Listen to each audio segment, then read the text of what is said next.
এই যে ব্ল্যাকবেরি ধরেছে গাছে।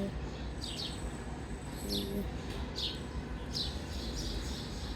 এই সাইড এই গাছে দেখলাম যে কোনো মানে ফুল থেকে ফল সেট হওয়ার কোনো ঝামেলা নেই। এখানে ফুল হলেই আর কি ফল সেট হয়ে যায়। খেয়াল করলাম পাশের গাছটাতে কী যেন হয়েছে, মরে গেল।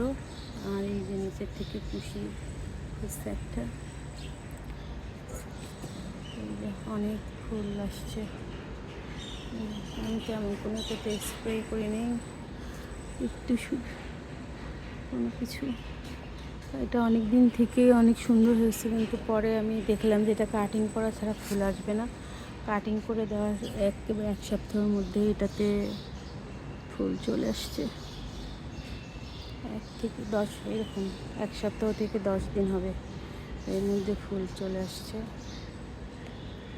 অনেক ফুল আসছে। এই যে ভিতরে আছে, আর কাটা গাছটায় অনেক, এই জন্য ধরাও যায় না গাছটা, কাটা অনেক গাছটাতে। কাটিং করে দিয়েছিলাম পুরো। এই যে সেগুলো কাটিং করার পরে যে ডালগুলো, ওগুলো আমি টেনে বার করতে পারিনি, কেননা কাটা অনেক।